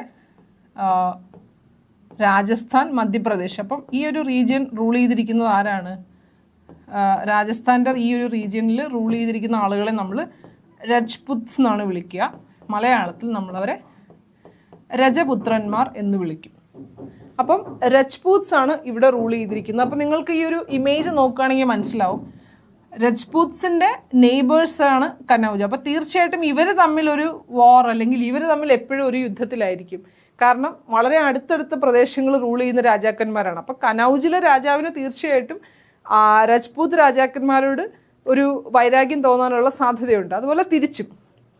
അപ്പം ആ ഒരു സാഹചര്യത്തിൽ ഇങ്ങനെ പറയപ്പെടുന്നുണ്ട് ഹിസ്റ്റോറിയൻസ്, അതായത് നമ്മളുടെ മുഹമ്മദ് ഗോറിയെ കനൗജിലെ രാജാവാണ് ഇൻവൈറ്റ് ചെയ്യുന്നത്. എന്തിനാണ് ഇൻവൈറ്റ് ചെയ്യുന്നത്? രജ്പൂത്സിനെ തുരത്താൻ വേണ്ടി, അല്ലെങ്കിൽ രജ്പൂത്സിനെ ഒന്ന് ഒതുക്കാൻ വേണ്ടിയിട്ട് കനൗജിലെ രാജാവിൻ്റെ ഇൻവിറ്റേഷൻ പ്രകാരമാണ് മുഹമ്മദ് ഗോറി ഇന്ത്യയിലേക്ക് വരുന്നത് എന്നൊരു വാദമുണ്ട്. അത് അക്സെപ്റ്റ് ചെയ്തിട്ടില്ല, എങ്കിലും അങ്ങനെ ഒരു വാദമുണ്ട്. അപ്പം നമുക്ക് ജസ്റ്റ് അതൊന്ന് മനസ്സിലാക്കാം. അപ്പം ഈ ഒരു റീജിയൻ റൂൾ ചെയ്തിരുന്നത് രജ്പൂത്സ് ആണ്. രജ്പൂത്സ് കനൗജിലെ രാജാക്കന്മാരുമായിട്ടൊക്കെ തീർച്ചയായിട്ടും അവർ റൈവൽസ് ആണ്, അല്ലെങ്കിൽ അവർക്ക് വൈരാഗ്യങ്ങളുണ്ട് അങ്ങോട്ടും ഇങ്ങോട്ടും. അതേസമയം നമ്മളുടെ ഗോറി ആരാണ്? ഗസ്നിയുടെ റൂളറാണ് ഇപ്പോൾ ഗോറി. നമ്മളുടെ മഹ്മൂദ് ഗസ്നിയൊക്കെ മരിച്ചുപോയി, ഏതാണ്ട് 1000-1100 കഴിഞ്ഞു. അപ്പം എമേർജ് ചെയ്ത രാജാവാണ് നമ്മളുടെ മുഹമ്മദ് ഗോറി. മുഹമ്മദ് ഗോറി അഗെയിൻ എന്ത് ചെയ്യുന്നുണ്ട്? ഇന്ത്യയെ ഇൻവേഡ് ചെയ്യുന്നുണ്ട്. ഓക്കെ, അപ്പം മുഹമ്മദ് ഗോറിയുടെ ഇൻവേഷൻസ് ആണ് യഥാർത്ഥത്തിൽ മുസ്ലിം റൂളിന് ഒരു ഫൗണ്ടേഷൻ ഇടുന്നത് എന്നാണ് നമ്മൾ കണക്കാക്കുന്നത്. അപ്പോൾ നമുക്കറിയാം ഗസ്നി ഇന്ത്യയിൽ വരുന്നുണ്ട്, പ്ലണ്ടർ ചെയ്യുന്നു, തിരിച്ചു പോകുന്നു. അങ്ങനെ കാര്യമായിട്ട് ഇവിടുത്തെ റീജിയൻസ് ക്യാപ്ചർ ചെയ്ത് അവരുടെ റീജിയനുമായിട്ട്, അല്ലെങ്കിൽ അദ്ദേഹത്തിൻ്റെ കിങ്ഡമായിട്ട് അനക്സ് ചെയ്യാനോ ഭരിക്കാനോ അങ്ങനെയുള്ള മോഹങ്ങളൊന്നും ഗസ്നിക്ക് ഉണ്ടായിരുന്നില്ല. എന്നാൽ മുഹമ്മദ് ഗോറിയുടെ വരവോട് കൂടിയിട്ടാണ് നമ്മളുടെ ഇന്ത്യയിൽ, അല്ലെങ്കിൽ നോർത്ത് ഇന്ത്യയിൽ ഒരു മുസ്ലിം റൂളിന് ഒരു തുടക്കമിടുന്നത് എന്നാണ് കണക്കാക്കുന്നത്. അപ്പോൾ നമ്മൾ നേരത്തെ കണ്ടു എങ്ങനെയായിരിക്കാം ജയചന്ദ്രൻ അല്ലെങ്കിൽ കനൗജിലെ രാജാവ് എന്തുകൊണ്ടായിരിക്കാം ഗോറിയെ ഇൻവൈറ്റ് ചെയ്യാൻ സാധ്യതയുള്ളതെന്ന് ഒരു കോണ്ടെക്സ്റ്റ് നമ്മൾ കണ്ടു. ഇനി അദ്ദേഹത്തിൻ്റെ ആദ്യത്തെ ഇൻവേഷൻ നടക്കുന്നത് ഗോമൽ പാസിലൂടെയും അതുപോലെ സെക്കൻഡ് ഇൻവേഷൻ നടക്കുന്നത് ഖൈബർ പാസിലൂടെയാണ്. അപ്പോൾ എന്താണ് ഗോമൽ പാസ് അല്ലെങ്കിൽ ഖൈബർ പാസ്? പാസ് എന്ന് വെച്ചാൽ മലയാളത്തിൽ നമ്മൾ ചുരം എന്നാണ് പറയുക. അപ്പോൾ നമുക്കറിയാം മൗണ്ടെയിൻസ് ക്രോസ് ചെയ്യാൻ നമ്മളെ സഹായിക്കുന്ന ഫോർമേഷൻസ് ആണ് ചുരം. നമ്മളിപ്പോൾ താമരശ്ശേരി ചുരം എന്നൊക്കെ പറയുന്ന പോലെ. അപ്പം ഇന്ത്യയെ സംബന്ധിച്ച് നമ്മളിപ്പം ഇന്ത്യയുടെ ഒരു മാപ്പ് വീണ്ടും ഒന്ന് വരച്ച് മനസ്സിലാക്കുകയാണെന്നുണ്ടെങ്കിൽ നമുക്കറിയാം ഇപ്പം ഇന്ത്യയുടെ ഈ ഒരു റീജിയൻസിൽ മുഴുവൻ ഹിമാലയാസ് ആണ്.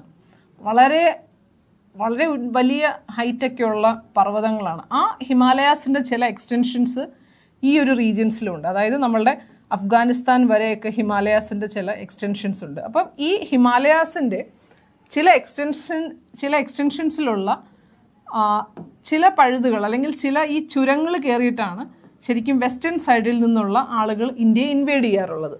അപ്പോൾ അങ്ങനെയുള്ള 2 ചുരങ്ങളുടെ പേരാണ് നമ്മൾ നേരത്തെ കണ്ട ഗോമൽ പാസ് അല്ലെങ്കിൽ ഗോമൽ ചുരം, അതുപോലെ തന്നെ രണ്ടാമത് കണ്ട ഖൈബർ പാസ്.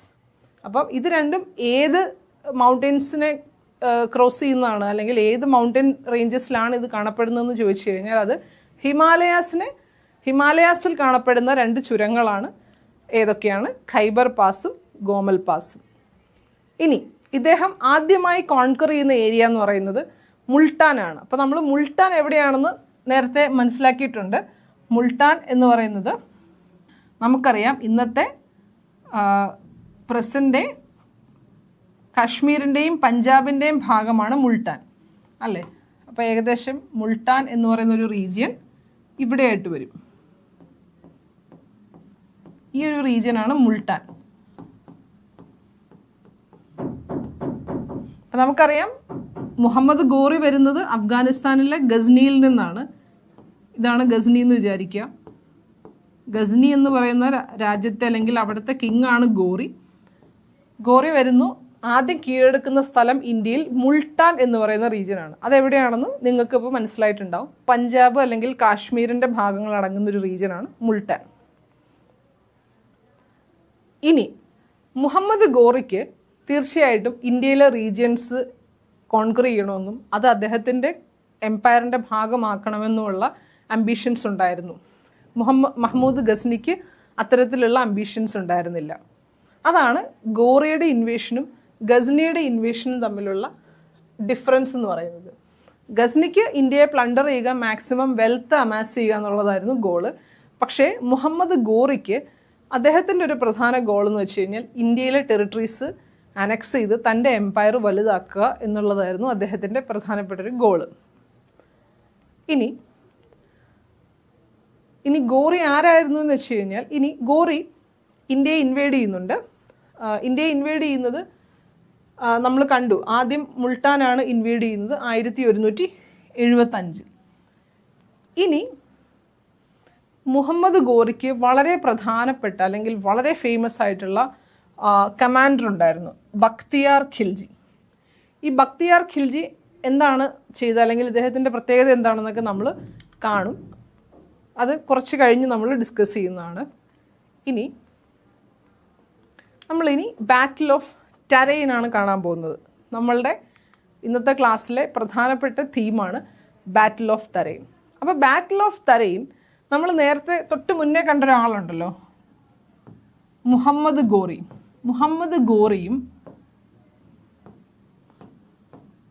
ഗോറിയും അതുപോലെ പൃഥ്വിരാജ് ചൗഹാൻ എന്ന് പറയുന്ന ഒരു കിങ്ങിനെ കുറിച്ച് നിങ്ങൾ കേട്ടിട്ടുണ്ടാവും. പൃഥ്വിരാജ് ചൗഹാൻ, കൃത്യമായി പറഞ്ഞാൽ പൃഥ്വിരാജ് ചൗഹാൻ 3. പൃഥ്വിരാജ് ചൗഹാൻ എന്ന് പറയുന്ന ആള് എവിടുത്തെ കിങ് ആണ്? അദ്ദേഹം രജ്പുത് കിങ് ആയിരുന്നു. അദ്ദേഹം അജ്മീർ ഹെഡ് ക്വാർട്ടേഴ്സ് ആയിട്ടുള്ള ഒരു പ്രദേശത്തിൻ്റെ കിങ് ആയിരുന്നു പൃഥ്വിരാജ് ചൗഹാൻ. അപ്പോൾ നമ്മൾ വീണ്ടും മാപ്പിലേക്ക് പോവുകയാണെന്നുണ്ടെങ്കിൽ, ഞാൻ നേരത്തെ നിങ്ങളോട് പറഞ്ഞിരുന്നു ഏതാണ്ട് ഈ ഒരു റീജിയനാണ് നമ്മളുടെ രജ്പുത്സിൻ്റെ റീജിയൻ. അപ്പം ഏതാണ്ട് ഈ ഒരു ഭാഗത്തായിട്ട് വരും അജ്മീർ. ഈ ഒരു ഭാഗമാണ് അജ്മീർ എന്ന് പറയുന്നത്. വേറൊരു കളറിൽ കാണിച്ചു കഴിഞ്ഞാൽ ഈ ഒരു റീജിയനാണ് ഏകദേശം അജ്മീർ ആയിട്ട് വരുന്നത്. ഇന്നത്തെ രാജസ്ഥാൻ്റെ പാർട്ടാണ് അജ്മീർ, നിങ്ങളെല്ലാവരും കേട്ടിട്ടുണ്ടാവും. അപ്പം പൃഥ്വിരാജ് ചൗഹാൻ ഈ ഒരു രജ്പുത് കിങ് ആയിരുന്നു. അദ്ദേഹം രാജസ്ഥാനിലെ ഒരു കിങ്ഡത്തിൻ്റെ കിങ് ആയിരുന്നു. അപ്പം നമുക്കറിയാം ഗോറി വരുന്നത് വെസ്റ്റേൺ സൈഡിൽ നിന്നാണ്. ഗോറി ഇങ്ങനെയാണ് അറ്റാക്ക് ചെയ്യാൻ വരുന്നത്. അപ്പോൾ തീർച്ചയായിട്ടും പഞ്ചാബും മുൾട്ടാനും ഒക്കെ അദ്ദേഹത്തിൻ്റെ കീഴിലുണ്ട്. പിന്നീട് തീർച്ചയായിട്ടും അടുത്ത ടാർഗറ്റ് എന്ന് പറയുന്നത് ഇന്ത്യയുടെ കുറച്ചുകൂടെ ഈസ്റ്റേൺ ഭാഗത്തേക്ക് അല്ലെങ്കിൽ ഇന്ത്യയുടെ കുറച്ചുകൂടെ ഉള്ളിലേക്കുള്ള ഭാഗം, അതായത് നമ്മളുടെ രജ്പൂത്തരുടെ ടെറിട്ടറീസ് ആയിരിക്കും അടുത്തത് ഗോറിയുടെ ലക്ഷ്യം അല്ലേ. അപ്പം അങ്ങനെയാണ് ഫസ്റ്റ് ബാറ്റിൽ ഓഫ് ടരൈൻ സംഭവിക്കുന്നത്. ഫസ്റ്റ് ബാറ്റിൽ ഓഫ് ടരൈൻ സംഭവിക്കുന്നത് ആര് തമ്മിലാണ്? മുഹമ്മദ് ഗോറിയും പൃഥ്വിരാജ് ചൗഹാനും തമ്മിലാണ്. മുഹമ്മദ് ഗോറി ആരായിരുന്നു? മുഹമ്മദ് ഗോറി അഫ്ഗാനിൽ നിന്നുള്ള ഒരു ഇൻവേഡർ ആയിരുന്നു. അദ്ദേഹം റൂൾ ചെയ്തിരുന്ന കിങ്ഡത്തിൻ്റെ പേരെന്താണ്? അത് ഗസ്നി എംപയർ ആണ്, അല്ലെങ്കിൽ ഗസ്നി ബേസ് ചെയ്തിട്ടുള്ള ഒരു റൂളറായിരുന്നു മുഹമ്മദ് ഗോറി. അദ്ദേഹം അറ്റാക്ക് ചെയ്യുന്നത് ആരെയാണ്? പൃഥ്വിരാജ് ചൗഹാൻ 3 അല്ലെങ്കിൽ പൃഥ്വിരാജ് ചൗഹാൻ 3. അദ്ദേഹം എവിടുത്തെ രാജാവായിരുന്നു? അദ്ദേഹം he was A Rajput king, Rajput രാജാവായിരുന്നു. അദ്ദേഹം ഭരിച്ചിരുന്ന രാജ്യത്തിൻ്റെ ഹെഡ് ക്വാർട്ടേഴ്സ് അല്ലെങ്കിൽ ക്യാപിറ്റൽ എന്ന് പറയുന്നത് അജ്മീർ ആയിരുന്നു. ഇന്നത്തെ രാജസ്ഥാൻ്റെ ഭാഗമായിട്ടുള്ള അജ്മീറാണ്. ഇനി ആദ്യത്തെ ഫസ്റ്റ് ബാറ്റിൽ ഓഫ് ടറൈൻ നടക്കുന്നത് 1191 അപ്പം ഞാൻ നേരത്തെ പറഞ്ഞതുപോലെ തന്നെ it was between Prithviraj Chauhan 3 and Muhammad Ghori. ആരാണ് ജയിച്ചത്? ഫസ്റ്റ് ബാറ്റിൽ ഓഫ് ടറൈൻ വിജയിക്കുന്നത് പൃഥ്വിരാജ് ചൗഹാനാണ്. അപ്പോൾ പൃഥ്വിരാജ് ചൗഹാൻ വിജയിക്കുന്നു. എന്നാൽ ഇവിടെ പൃഥ്വിരാജ് ചൗഹാൻ ഒരു മിസ്റ്റേക്ക് ചെയ്യുന്നുണ്ട്. അപ്പം യുദ്ധത്തിൽ തോറ്റു നിൽക്കുന്ന ആളാണ് മുഹമ്മദ് ഗോറി. അപ്പം സാധാരണഗതിയിൽ നമ്മൾ യുദ്ധത്തിൽ തോറ്റ രാജാവിനെ അല്ലെങ്കിൽ തോറ്റ ആളെ കൊല്ലുകയാണ് സാധാരണ ചെയ്യുന്നത്. ഈ ഒരു യുദ്ധത്തിൽ ഗോറി തോറ്റു, പക്ഷേ പൃഥ്വിരാജിൻ്റെ കയ്യിൽ നിന്നും ഗോറി രക്ഷപ്പെടുകയാണ് ഉണ്ടായത്. അതായത് പിടികൊടുക്കാതെ ഗോറിക്ക് രക്ഷപ്പെടാനായി. അതുപോലെ തന്നെ പിടിയിൽ നിന്നും രക്ഷപ്പെട്ടു പോയ മുഹമ്മദ് ഗോറിയെ പൃഥ്വിരാജ് ചൗഹാൻ തുടർന്ന് കണ്ടുപിടിച്ചില്ല എന്നുള്ളതാണ് ഒരു മിസ്റ്റേക്ക്. ആ ഒരു മിസ്റ്റേക്കിൻ്റെ ഭാഗമായിട്ട് തന്നെയാണ് സെക്കൻഡ് ബാറ്റിൽ ഓഫ് ടറൈൻ സംഭവിക്കുന്നത്. എന്തായിരിക്കും അവിടെ സംഭവിച്ചിട്ടുണ്ടാവുക? അന്ന് പേടിച്ചോടിപ്പോയ അല്ലെങ്കിൽ തോറ്റ് ഓടിപ്പോയ നമ്മളുടെ മുഹമ്മദ് ഗോറി കുറേ കൂടി ശക്തരായ സോൾജേഴ്സുമായി തിരിച്ചു വരികയാണ് ഉണ്ടായത്. വീണ്ടും ആരുമായിട്ട് യുദ്ധം ചെയ്യാൻ? നമ്മളുടെ രജ്പൂത് രാജാവായിട്ടുള്ള പൃഥ്വിരാജ് ചൗഹാൻ 3യുമായിട്ട് വീണ്ടും യുദ്ധത്തിലേർപ്പെടുവാണ് ആര്? നമ്മളുടെ മുഹമ്മദ് ഗോറി. അപ്പം അങ്ങനെയാണ് സെക്കൻഡ് ബാറ്റിൽ ഓഫ് ടറൈൻ ഉണ്ടാകുന്നത് 1192. അപ്പോൾ വളരെ എളുപ്പമാണ് നമുക്ക് ഈ ഒരു ഇയർ ഓർത്തിരിക്കാൻ. അതായത് 1191 ഫസ്റ്റ് ബാറ്റിൽ ഓഫ് ടറൈൻ നടക്കുന്നു. 1192 അതായത് അടുത്ത വർഷം തന്നെ, തൊട്ടടുത്ത വർഷം തന്നെ സെക്കൻഡ് ബാറ്റിൽ ഓഫ് ടറൈൻ സംഭവിക്കുന്നുണ്ട്. ആര് തമ്മിലാണ്? വീണ്ടും സെയിം ആളുകൾ തമ്മിലാണ് നടക്കുന്നത്. മുഹമ്മദ് ഗോറിയും പൃഥ്വിരാജ് ചൗഹാൻ 3യും. ഈ ഒരു ബാറ്റിലിൽ വിജയിക്കുന്നത് ആരായിരിക്കും? മുഹമ്മദ് ഗോറിയാണ്. കാരണം ആദ്യത്തിൽ നിന്നും കൂടുതൽ സോൾജിയേഴ്സും വളരെ ശക്തരായി ട്രെയിൻ ചെയ്തിട്ടുള്ള ഒരു ആർമിയൊക്കെ ആയിട്ടാണ് ആര് വരുന്നത്? മുഹമ്മദ് ഗോറി വരുന്നത്. അപ്പം ആ മുഹമ്മദ് ഗോറിയുടെ പട്ടാളത്തിന് അല്ലെങ്കിൽ സോൾജിയേഴ്സിന് മുന്നിൽ നമ്മളുടെ പൃഥ്വിരാജ് ചൗഹാന് പിടിച്ചു നിൽക്കാനായില്ല. അങ്ങനെ അദ്ദേഹം തോൽക്കുകയാണ് ചെയ്യുന്നത്. അപ്പം മുഹമ്മദ് ഗോറി ഇതിൽ ജയിക്കുന്നുണ്ട്. ഈ ഒരു നമ്മളുടെ ടറൈൻ വാർ നടക്കുന്നത് ഇന്നത്തെ ഹരിയാനയിലുള്ള താനേശ്വർ എന്നുള്ളൊരു സ്ഥലത്താണ്. അപ്പോൾ അതുകൊണ്ട് ഈ ഒരു ടറൈൻ വാറിനെ നമ്മൾ ബാറ്റിൽ ഓഫ് താനേശ്വർ എന്നും വിളിക്കാറുണ്ട്. അപ്പം ബാറ്റിൽ ഓഫ് താനേശ്വർ അല്ലെങ്കിൽ ബാറ്റിൽ ഓഫ് താനേശ്വർ രണ്ടും ഒന്ന് തന്നെയാണ്. ഈ താനേശ്വർ എന്ന് പറയുന്ന റീജിയൻ ഞാൻ നേരത്തെ നിങ്ങൾക്ക് മാപ്പിൽ കാണിച്ചു തന്നിരുന്നു. അത് ഇന്നത്തെ ഹരിയാനയിലാണ് താനേശ്വർ എന്ന് പറയുന്ന റീജിയൻ. അപ്പം ബാറ്റിൽ ഓഫ് ടറൈൻ്റെ മറ്റൊരു വേർഡാണ് ബാറ്റിൽ ഓഫ് താനേശ്വർ അല്ലെങ്കിൽ താനേശ്വർ. അപ്പോൾ ഈ ഒരു ബാറ്റിലാണ് ശരിക്കും പറഞ്ഞു കഴിഞ്ഞാൽ നമ്മളുടെ പൃഥ്വിരാജ് ചൗഹാനെ പുറത്താക്കുന്നതും അദ്ദേഹം ആക്ച്വലി ആ ഒരു വാറിൽ കൊല്ലപ്പെടുകയാണ് ചെയ്യുന്നത്. അതോടുകൂടി ആ പൃഥ്വിരാജ് ചൗഹാൻ്റെ രാജ്യം ഗോറിയുടെ കീഴിലാവുകയും പിന്നീട് ഇസ്ലാം അല്ലെങ്കിൽ മുസ്ലിം റൂളിന് ഫൗണ്ടേഷൻ ഇടുകയും ചെയ്യുന്നത് ഈ ഒരു ബാറ്റിലാണ്, ബാറ്റിൽ ഓഫ് ടറൈൻ, എസ്പെഷ്യലി നമ്മളുടെ സെക്കൻഡ് ബാറ്റിൽ ഓഫ് ടറൈൻ. ഇനി നമ്മൾ ഒരു പോയറ്റിനെ കാണാൻ പോവുകയാണ്. ഇദ്ദേഹത്തിൻ്റെ പേര് ചാന്ദ് ബർദായി എന്നാണ്. ഇദ്ദേഹം നമ്മുടെ പൃഥ്വിരാജ് ചൗഹാൻ 3 അദ്ദേഹത്തിൻ്റെ കോർട്ടിലെ ഒരു പോയറ്റായിരുന്നു. പൃഥ്വിരാജ് ചൗഹാൻ 3യുടെ കോർട്ട് പോയറ്റായിരുന്നു ചാന്ദ് ബർദായി. ചാന്ദ് ബർദായി രചിച്ച ഒരു പ്രധാനപ്പെട്ടൊരു ബുക്കുണ്ട്. അതിൻ്റെ പേര് പൃഥ്വിരാജ് രസോ എന്നാണ്. ഞാൻ എഴുതാം.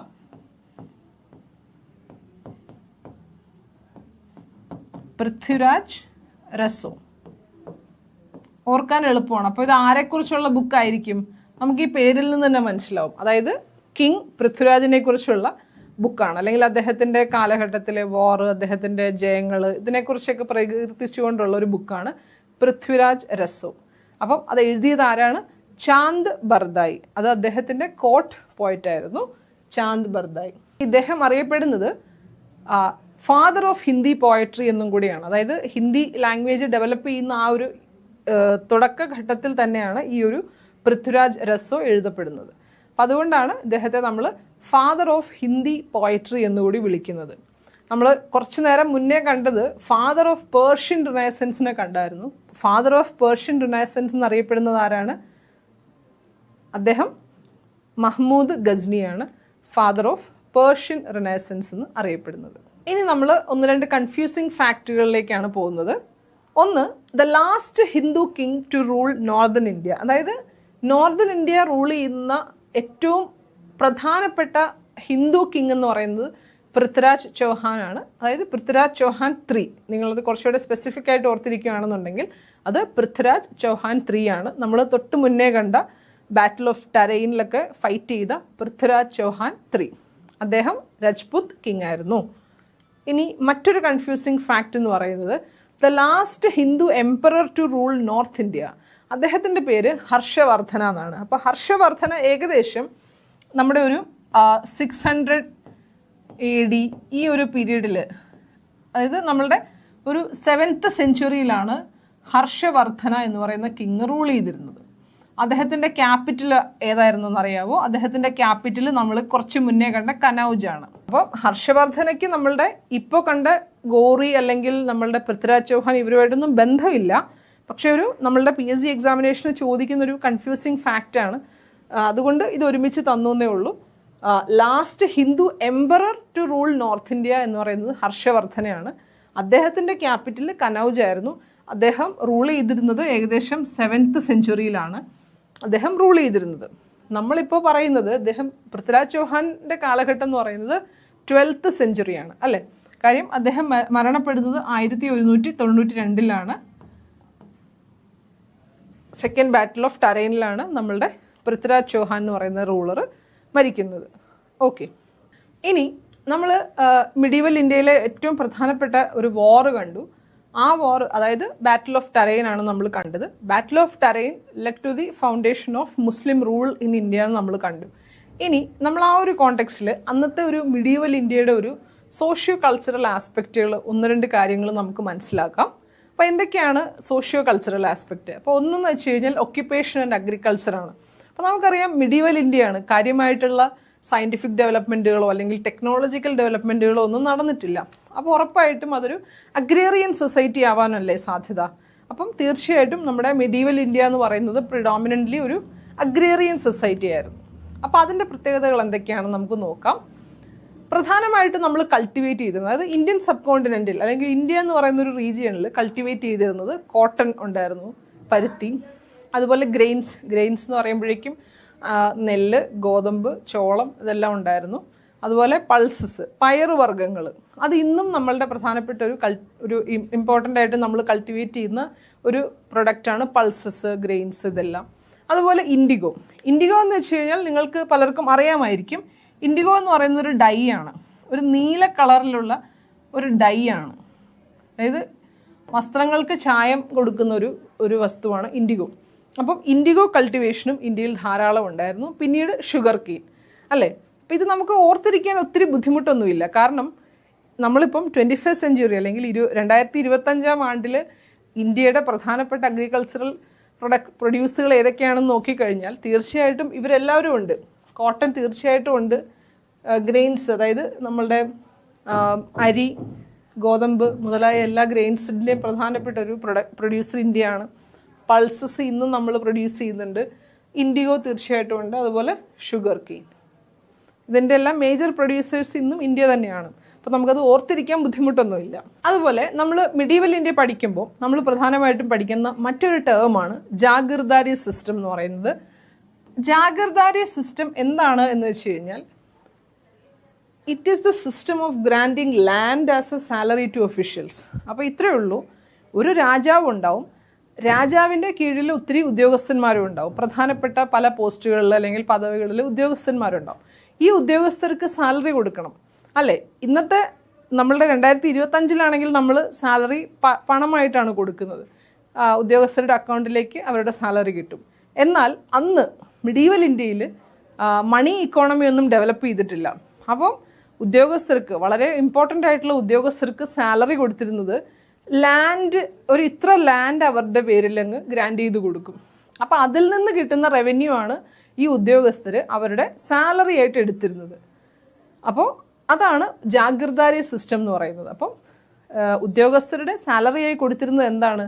ലാൻഡാണ് അവർക്ക് സാലറി ആയി കൊടുത്തിരുന്നത്. ആ ലാൻഡിൽ നിന്നുള്ള വരുമാനം, അത് കൃഷി ചെയ്തുള്ള പ്രൊഡക്റ്റ് ആവാം, മറ്റ് കന്നുകാലി അല്ലെങ്കിൽ ഡയറി ഫാമിങ്, ഇത്തരത്തിലുള്ള എന്ത് ആക്ടിവിറ്റി ആണെങ്കിലും കുഴപ്പമില്ല.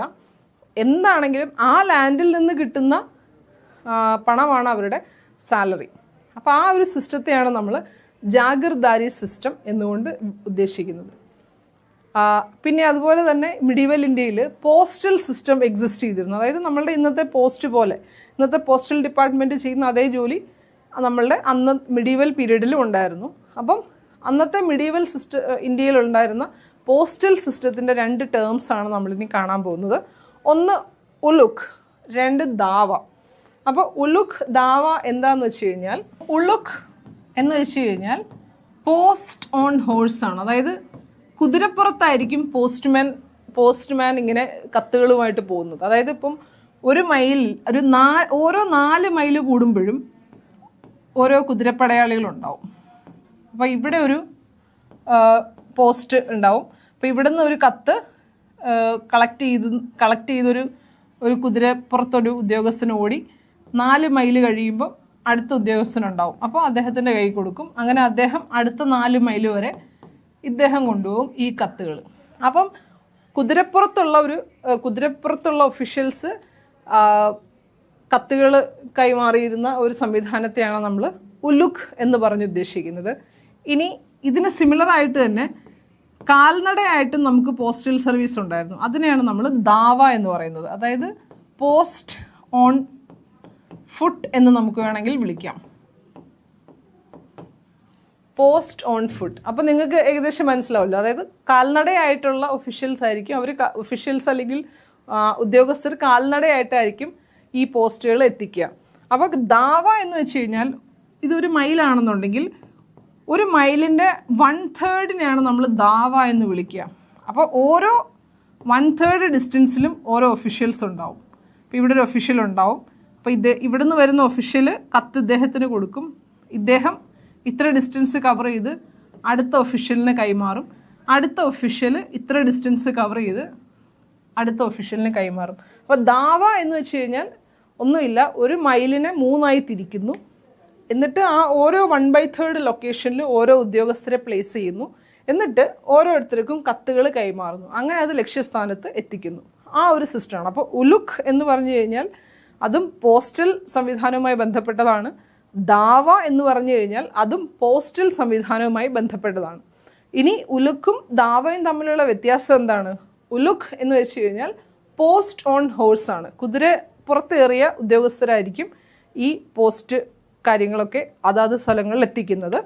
എന്നാൽ ദാവ എന്ന് വെച്ച് കഴിഞ്ഞാൽ പോസ്റ്റ് ഓൺ ഫുട്ടാണ്. അതായത് കത്തുകളും കാര്യങ്ങളും ഒക്കെ ആയിട്ട് ഇവർ നടന്നായിരിക്കും അതാത് ലക്ഷ്യസ്ഥാനത്ത് എത്തിക്കുന്നത്.